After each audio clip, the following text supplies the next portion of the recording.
So Bitcoin, clearly, by now, if you've been watching the whole podcast, it's evident, like, we're obviously both very bullish on Bitcoin and have conviction. How do you view the altcoin market in relation to Bitcoin? Because historically, they have been linked. So it's still linked. So do you view, let's say Bitcoin hits $1 million, do you think, like altcoins, rising tide lifts all ships kind of effect? Not all ships.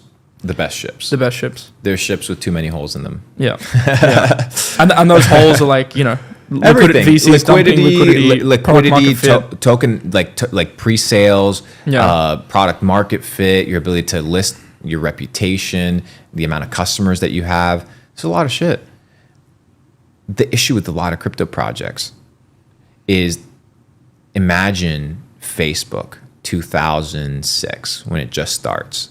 They launched their stock that next year. Is Mark Zuckerberg ready with such an infant company to be managing a stock, to be managing investors as well as a company and profits? Very difficult for a CEO to do all of that. Today, in crypto, that's what's happening. You have people managing a chart, managing investors, and simultaneously trying to build a market fit product that onboards customers and that is profitable. Look at what's taking place with fucking Polkadot. Yeah. They're going crazy because they're like, oh, we thought that this was going to be the future, but nobody's using it. Going to zero. A lot of projects, 99% of projects going to zero. So does it lift all boats? Maybe during a bull run speculation. Yeah. Long term, not at all. But there's a couple monolithic ecosystems that I think are going to outweigh everything. Ton ecosystem, Bitcoin ecosystem, Ethereum ecosystem, Solana. Right now, these are the 4 heavy duty players. You have Base wanting to get involved. You have Linea wanting to get involved. You have AVAX wanting to get involved. These are all competitors. They all have a chance. But once again, it's the path of least resistance. Do they have Phantom, right, readily available in Jupiter that you can hop on and swap? No. Okay, well, what is the path of least resistance to acquire a user? The mobile. So then I look at Ton. Okay, well, it's very simple. So when I look at these chains, when I look at these products, I look at demand. I look at how aged they are, because age is important, because it tells you if something has the ability to stand the test of time. And do they have traction? Traction is it a path of least resistance for users to come on board? And is the usability of the product something that's enjoyable? Remember last bull run, all these metaverse worlds? In order for you to do any transaction, you would have to sign your wallet, that transaction, any sort of movement. That's not scalable. That's not doable. So the tech also needs to advance in a way that adopts normies. And any place that now has access to adopt normies just happen to have kind of like the OG cryptos attached to them. Bitcoin, Ethereum, Solana, AVAX, Ton, things of this nature. Outside of that, speculation and gambling at the highest level. And then the final sector, the retail Wall Street, meme coins, which I think are the only asset that is completely uncorrelated to crypto and the markets in general. You have the ability to experience massive gains in memes when there's a bear market, when the market is down. I mean, look at Pepe. When Pepe first took off, I think last year, we were still bear market.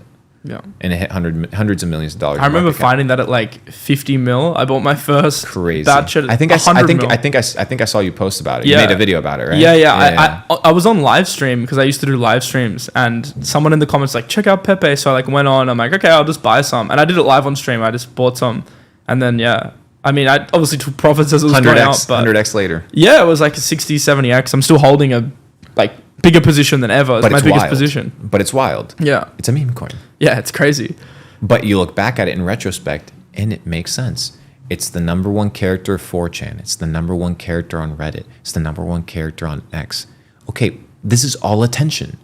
The guy that owns the IP doesn't really take care of it, doesn't give a fuck about it. It's already pretty much like a household internet name. Okay, we have all this momentum, energy, and attention. Let's just add a token to it so that people can speculate on it. Whoever did it is a G. And there's this additional element. I don't know if you remember, but there was FUD in the early days where the 100%. Team had a fight, but that dumped a lot of the team supply. And then once people realized a lot of that was in the market, it became like the community's coin because there wasn't that sell pressure. And that's like a powerful narrative, right? When it's like the community and they just pumped it. Yeah. I mean, that's how I'm seeing the market, man. I think actionables is get involved. Actionables is join communities. Actionables is understand that this is here to stay. And it's not about gambling. If I'm like, hey, buy this coin, that coin, you're not going to become a better G if I put in a couple grand in your pocket. That's not, no. You become a winner by identifying trends, by identifying narratives, and by identifying winning teams. And nobody can do that for you except yourself. Even you listening to the things that I'm saying, go and research them. Spend 4 or 5 hours before you allocate your hard-earned money into different plays, because you could lose it. And once again, most people in the markets, and we saw it last bull run, dude, people got fucking demolished. You don't think another Luna is going to happen this bull run? You don't think another BitConnect is going to happen? You know what I mean? Take you, Mt. Gox, BitConnect, Luna. What's next? Something's next. I lost a lot last bull run. I made a lot and lost a lot. And your first bull run as well, you said you made over 160x and lost it all. 160x. I went to debt. So, but sometimes you need to go through that stuff to like understand like how to actually play the game. And I feel like I've really changed my investing style since then. I think, you know, when you go into crypto, you maybe a little bit blind, too trusting of like the promises and the hopes. And that's really what I think has solidified meme coins this cycle. People don't trust that status quo anymore, and they want something different. And that's where they don't want to be lied to, and they want to buy something that they understand. When you buy Dogecoin, you know what you're buying. When you buy Brett, when you buy Shiba, when you buy Foxy, you know what you're buying. You're buying a meme coin. That's it. And you're riding the momentum if the project has it, and you're riding the narrative if the project has it. High risk, high reward, baby. Name of the game. If you were just coming into crypto, would that be your number one focus? Like, obviously, after you understand the basics of how the market works, Bitcoin, Ethereum, would you dedicate most of your time to memes or? 100%. Yeah. Everything in the crypto space is a meme. And that's where you're focusing your time as well? I'm enjoying it, dude. I'm having a great time. It's fun, dude. And it's like, I don't have to read all these bullshit white papers about this imaginary tech that's going to roll around. Any of the high tech stuff, I'm already most likely allocated and invested into the likes of Monad, and I have a couple other investments that I've really deepened that are rolling out in the next couple of years, but they're not out to market. They're not ready to roll. Do you buy the L1s as well? Like, obviously, Ton, Solana, like... I have Ton, Solana, Ethereum. Bitcoin, Ethereum, and leverage long on AVAX just because I think it'll pump with everything else, and leverage long on INJ. I think what people need to understand as well is like something like Bitcoin, Ethereum, Ton, Solana, you can probably hold that with like quite a long-term view. Like even 10 years, obviously taking profits in bull runs. Whereas the meme coin game, that's you got to treat it differently. Days, weeks, months. It's in maybe out. Months if you're a G and you pick something that's crazy and the team works. Yeah. Weeks on the average, and days for the most part. Yeah. And lastly, how do you go about finding... And hours for the old G-gens. Once again, you want to find how do you go memes? about finding memes? Teams, trends, and narratives. Yeah. Why am I so bullish on Brett, for example? Well, because Pepe did well, and it's part of this narrative of Boys Club. So it's the narrative. So, well, what's the trend? The trend is this thing's already at 1.5 billion. Brett. This other thing's at 3.5 billion. Pepe. Okay, well, what's the narrative? What's the bet? What's the speculation for it to continue playing the same trend? Okay, well, what's the team behind it? What's their track record? Okay, they have a solid team. All right, sounds good. I'll put some coin in there. It's pretty simple. Sometimes I win, sometimes I lose. Yeah.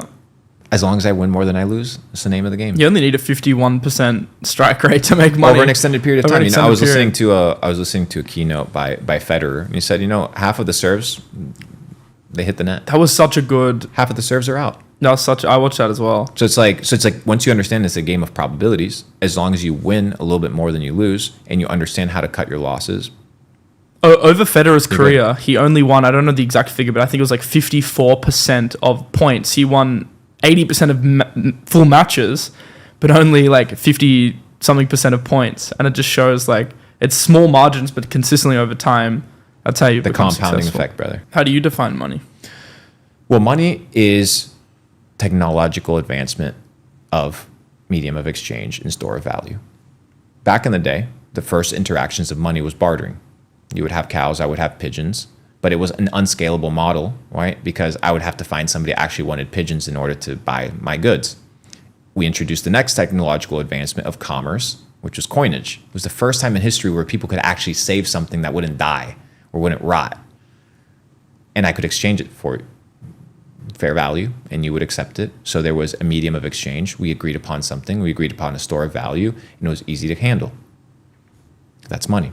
Then we realized, hey, you know what? We're going to have to mine more gold in order to grow societies, or mine more precious silver, or we're going to have to go pillage another empire and take all of their gold. But now we have a lot of gold. We have big gold reserves, big treasuries. So we can't be moving all of this at all times. It's a big liability. Introducing the next facet of technological advancement of how people transact and how people save money, paper money. So in the California Gold Rush, 1848 rolls around.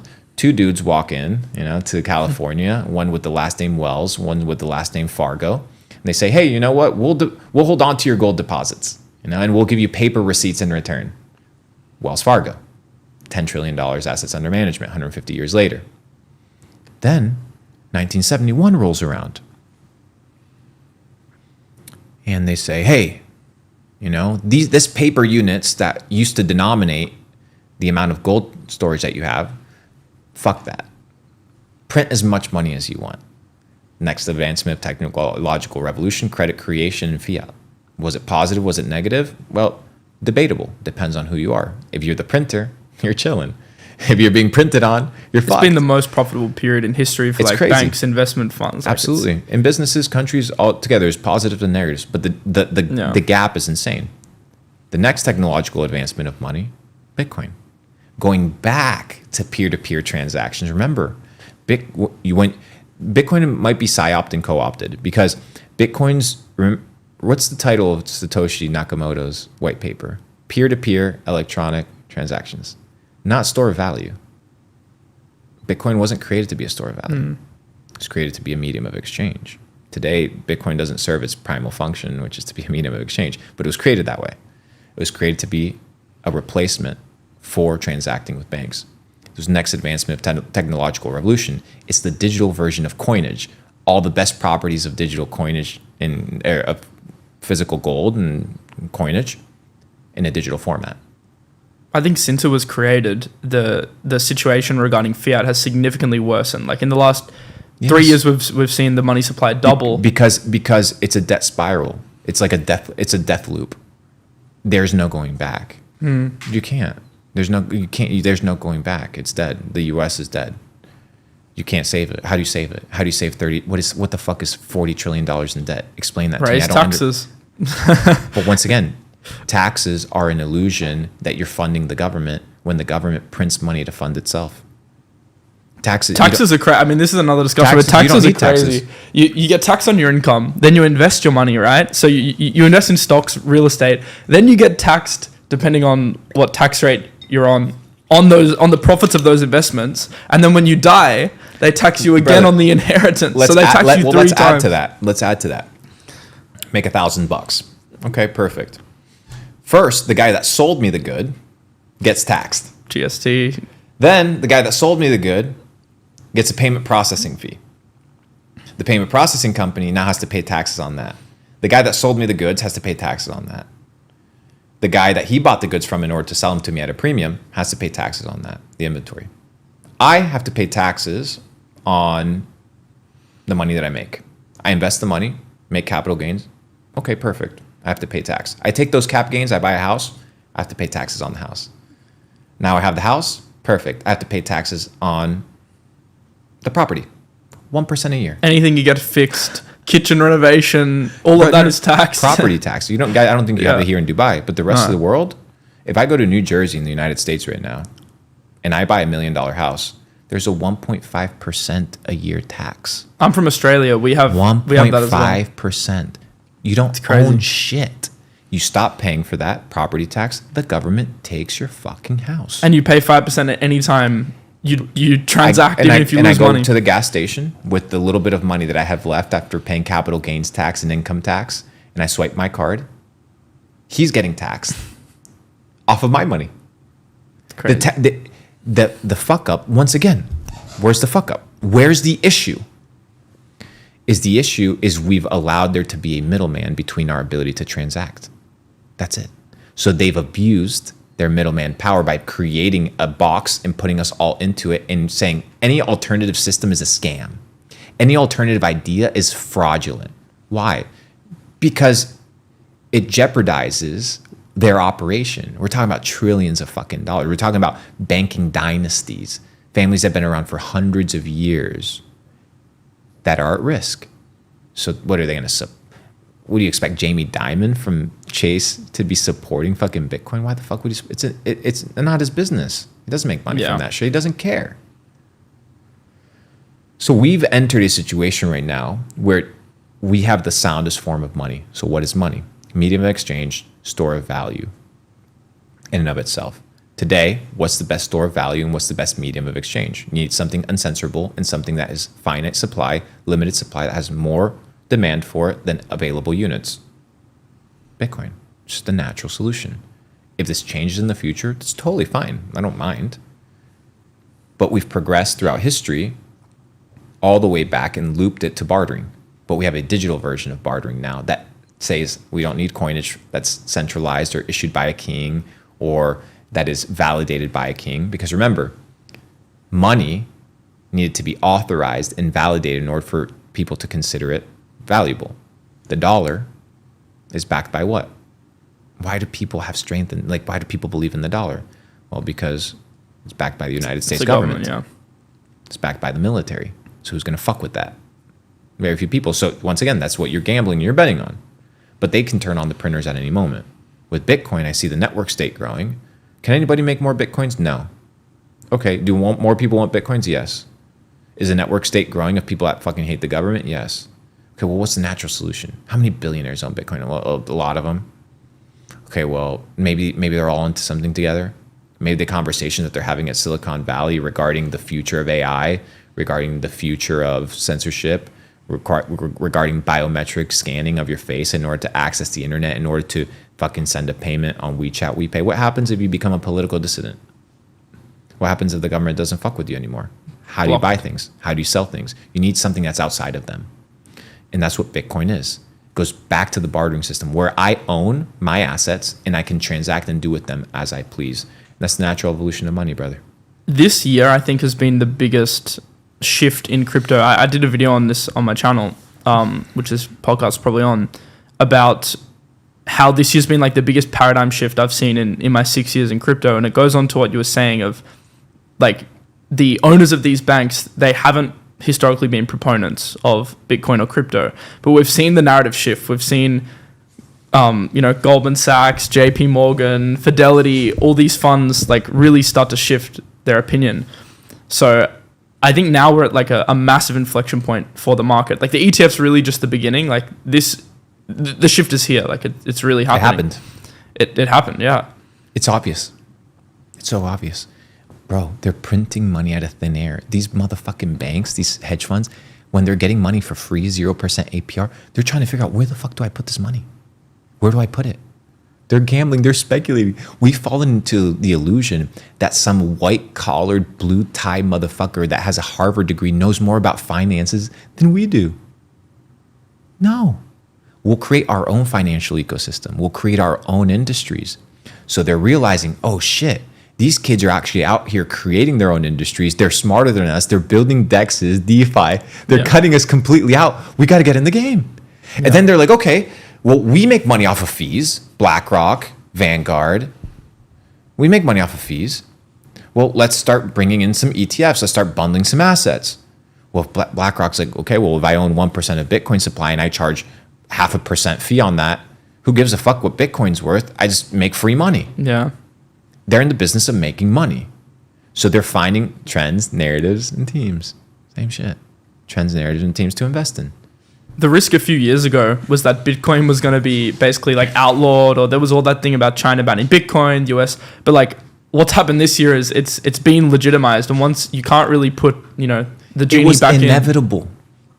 All we saw on the news was the same dudes that run press articles to pump their stock so that they can dump on people. It's the same people run. You don't think, when Mark Zuckerberg, I invested 10% of my net worth last year in Meta. There was all these negative press releases coming out that, Meta had fumbled their metaverse and they had fumbled their ability to be a social media platform. It got tanked. And part of me was like, why is there no positive press going out simultaneously to fight this? right? Like if I'm a business owner and somebody says some whack stuff about my business, I'll come back and like smash it directly. But it was ghost from Zuck. It was ghost from Meta. Like, this is weird. The stock is tanking. And then, I forget what was the announcement. I think it was right before Q4 of last year. They announced some really good profits that were coming into Q4. And I said, you know what? I think right now is going to be the narrative of positive news that's going to be coming for Meta. Because, once again, there's people writing the news with intentions. So, anybody that's a CEO in the stock market realizes that one of your jobs is to move the chart. Your job is to control the chart. Your job is to be involved with how the chart moves because you have investors that you are responsible for. You have a board that you're accountable to. You're a publicly listed company. In comes Meta talking about fucking AI, talking about these multi-billion-dollar deals with NVIDIA. And it goes from 70% drawdown to all-time highs. All engineered with positive press, and all engineered to the downside with negative press. I made a tweet and I said, all the negative press that you see around Meta is institutions trying to buy up your bags. And now that things are high, they'll start rolling out positive press once they want to get out to create liquidity. It's all narrative. It's all narrative. So when we see Bitcoin narrative, fuck Bitcoin, Bitcoin is a scam, Bitcoin's going to zero. Well, who's writing it? Who's behind it? And what's their intention? What's the intention of this article? What are they trying to accomplish? Probably taking my bags. So I don't read any of that shit. Yeah. I'm fully aware, fully convicted of what I own. I don't have to listen to some bumbo on New York Times. Yeah. I think that's a good way to wrap it up. Thank you for joining. Thanks for having me. I appreciate it. Look forward to part two somewhere in the metaverse. We'll do a spaces as well or something let's like do that. it. Yeah, I'm down. Hashtag Bitcoin to the moon. Why not? Fuck it. Make sure to subscribe and we'll see you in the next one. Thanks, bro. Good time? Appreciate it. Yeah.